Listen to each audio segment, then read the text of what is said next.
Hello, and welcome to Art from Heart Beyond the Canvas. I'm your host, Avni Shriram, the founder of Art from Heart, and today we're diving into the world of music and its connection to the arts. We're thrilled to have Miss Liya Ledyaeva as our guest, a talented pianist whose journey has taken her through 18 years of music education and a second master's degree in business. After spending time as a CEO and a business owner, she realized her true passion was in music and teaching. Now, she's a piano and voice instructor at the Pleasanton Academy of Music. Thank you for joining us today, Miss Liya. We're excited to have you as our guest and to share your journey with our audience. Hi, everyone. Thank you. I'm happy to be here. Yeah, thank you. So, first off, I would like to ask you what initially inspired you to pursue your field? I like all your questions. Yeah, and the first question is pretty difficult. Yeah, pretty difficult. So I would start from that the common belief is that a child is born without any background information. Yeah, but I don't think so. I do not agree. So everyone has a lot of information, background information from childhood, and our genes, our cultures, traditions, and talents, come together to form a complex interweaving in each of us. And many factors who we become depends on number of factors. So many. Which country, parents, of course, grandfather, grandmother, everything is matter. And for example, for me, I wouldn't have become a musician if my mother hadn't given me to music school, obviously. And at the age of 4, I was 4 years old. I do not remember that time. It was a special music class for very young kids, 4 years old, because usually music school for 6 years old kids or for 7 years old kids, like first grade in school. But there was a special class for 4 years old kids, almost toddlers. And I was discovered to have a perfect pitch at the age of 4.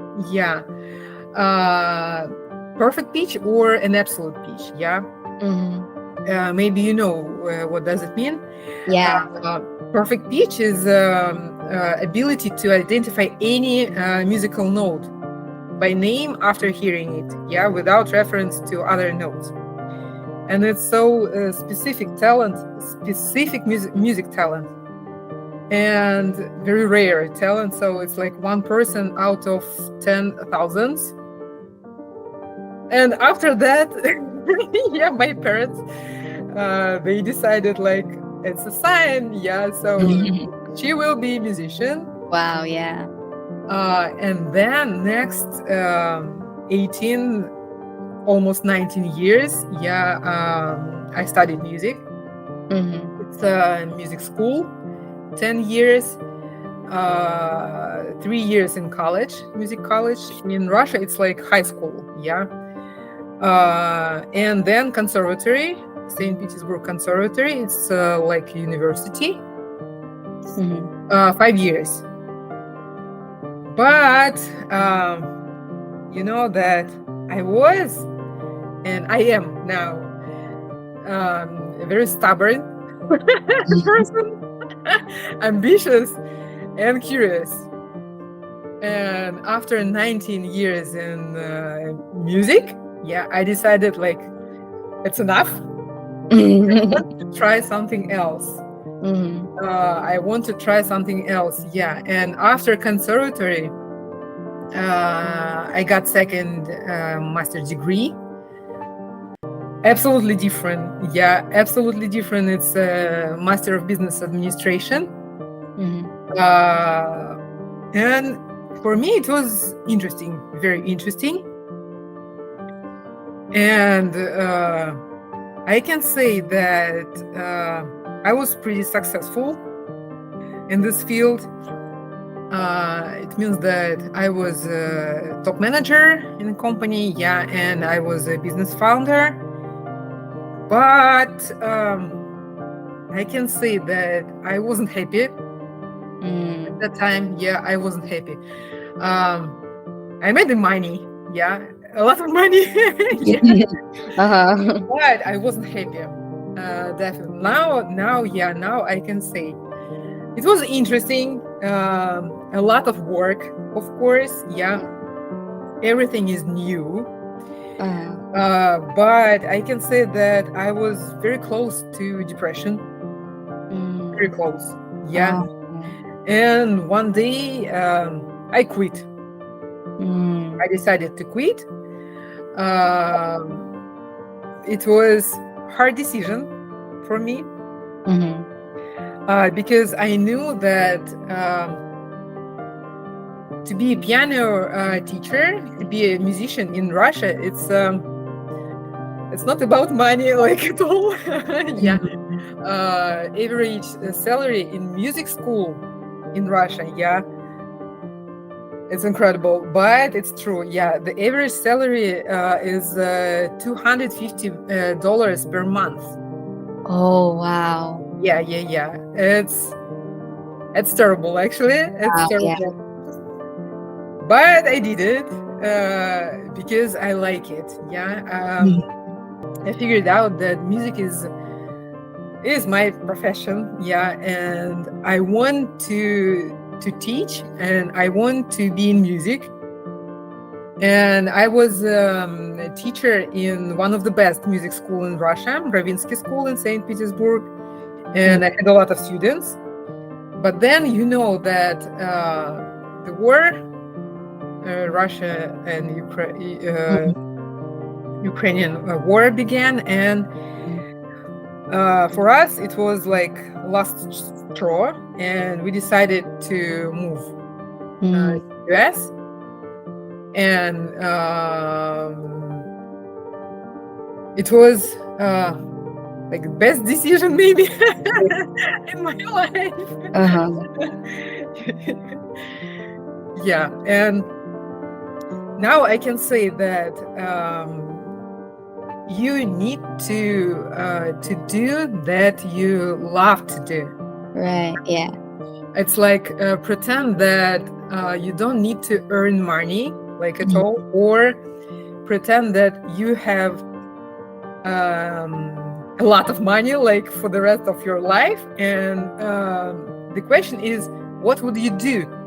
Right. Yeah. Like forget about money and think about what do you want to do. And most likely this is your like life mission. And for me, the question was the same. Yeah. And the question is, the answer is that I want to teach. Yeah. And I want to be in music. And this is my real mission. Yeah.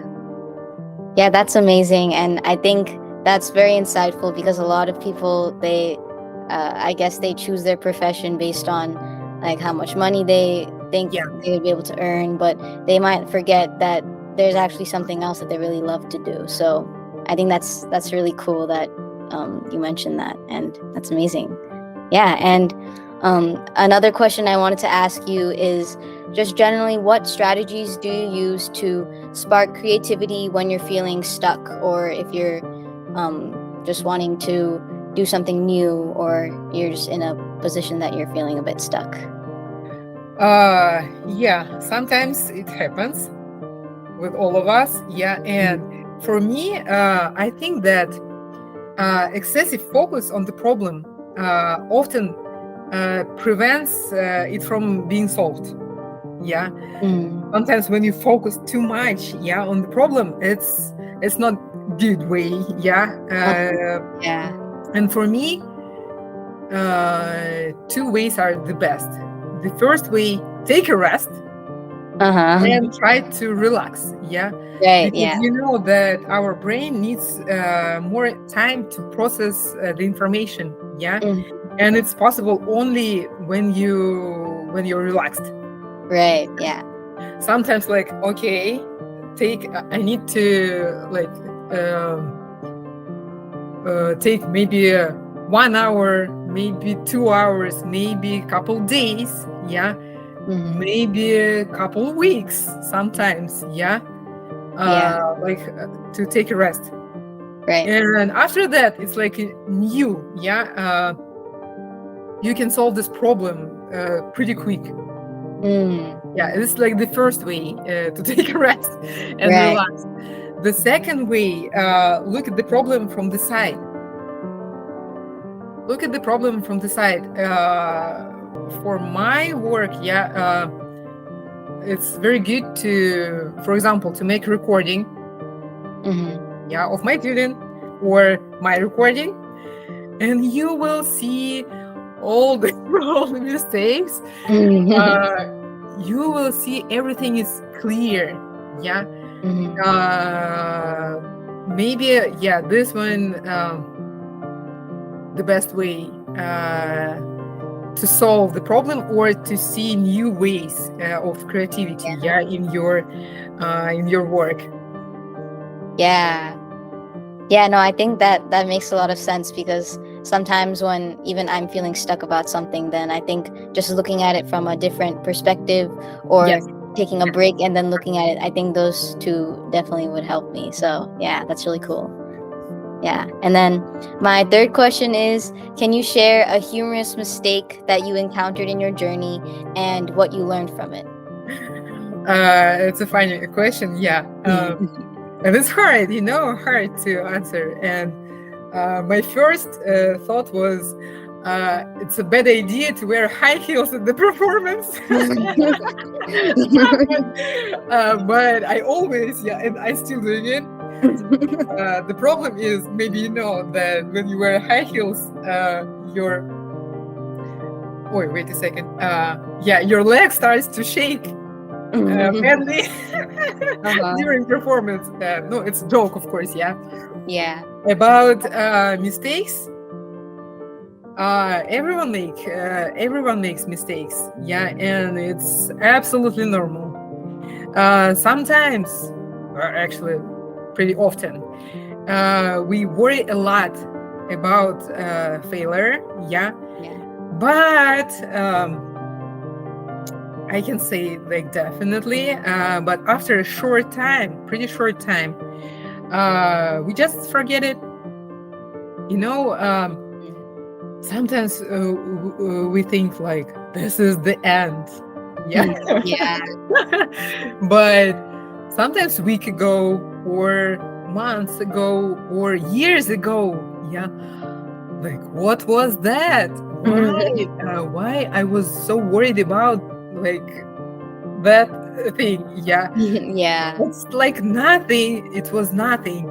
Yeah, and Yeah. remember about it, like, that mistakes are always happens, and this is our sign for progress.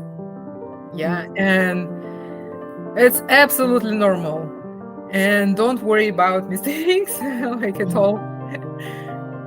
Yeah. No, I think that's a really good perspective to have on mistakes because I know a lot of times we always overthink something that happened in the past and we push too much focus on that, but really it's just learning from it and doing something different in the future or just fixing that mistake. That's like that I guess is more important. So, yeah. Yeah, definitely. Yeah. And then my next question is, this is a fun one. If you could collaborate with anyone, who would it be and what project would you envision together? uh, yeah, this is this question about, like, plans or dreams, or Yeah, planned dreams? it could be anything. Like if you were ever doing some kind of project, it can be any project that you would like to do, then who would be the person that you'd want to do it with? First of all, I can say that for me, my student, each my student is a project, like a project. Yeah, for Okay. and sometimes it's a long project, like Right, many right. years, Yeah. decades actually, and no, okay, for now I can say that the plan, or maybe the dream, my dream is to collaborate with Russian musicians who had to immigrate after the war began, Oh, yeah. because I know that a lot of beautiful, super talented musicians immigrated, Uh-huh. and I know that some of them have problems because it's really hard to start like a new life, Mhm. in everything is different, new country, a new environment, like everything is new and it's hard. And I know that some of them are pretty old, like Professor Rождественский. He's I think he's 86 years old, and he immigrated to US recently. And for me, it will be great to collaborate with them. And it's like, maybe the dream is to found Russian conservatory in US. Oh, wow. Yeah. With the Russian musicians, and do like master classes with the most famous musicians, Mm. and work with them. Actually, it will be Yeah. very interesting for me. Maybe it will be good to provide Russian cultural music traditions, Oh, to yeah. US, because you know that it's a little different, Mhm. Russian music education, Russian music cultural is different, is Mhm. different. In every country, education is different. Right. I know that Russian education is maybe close to Chinese music education. It's pretty tough. Mhm. Yeah. And it's useful. I think it would be great to collaborate with Russian musicians. Yeah. Yes. Yeah, I think that's nice. And I liked how you brought up about culture and traditions, because every country has its own culture, and I think it's important for more people to know about, or be like just understand different types of cultures and be exposed to those different things. So I think that's really nice. So yeah. My last question for you today is, what is one key piece of advice you would offer to young people pursuing their passions? Yeah, you know that I'm almost 40. I'm turning 40 years old in 2 weeks. Oh, wow. And when I was a kid, it was very rare thing to have a computer at home. Yeah. We didn't have an internet at that time. Right. We didn't have any like devices, of course. Except TV. And what I'm talking about, I want to say that now we live in a fast changing world. Right. Yes. Very fast changing world, and new technologies appear every decade. Not every decade, even every 5 years, every couple of years, new. And the most important skill now is learning. For your generation, maybe it's not a good idea to choose like one profession for the whole life. Most likely you will have 3, 4, or 5 maybe absolutely different professions during your life, and maybe your life will be very long, much longer than our life, of my generation. And you need to be ready to learn something new always. Right. Yeah. And you need to be ready, and don't be afraid to change your life completely sometimes. To change your environment, to change country maybe sometimes. New profession, everything is new. It's hard, I know. But this is like main and the most important thing, I think. Learning, and don't be afraid to try something new, because we don't know what will happen in 5 years, or 10 years, 15 years. It's impossible to say. Right. Yeah. I think that's also insightful for like high schoolers or any like younger people, because I think that's the time that we start thinking about the types of professions we want to go into.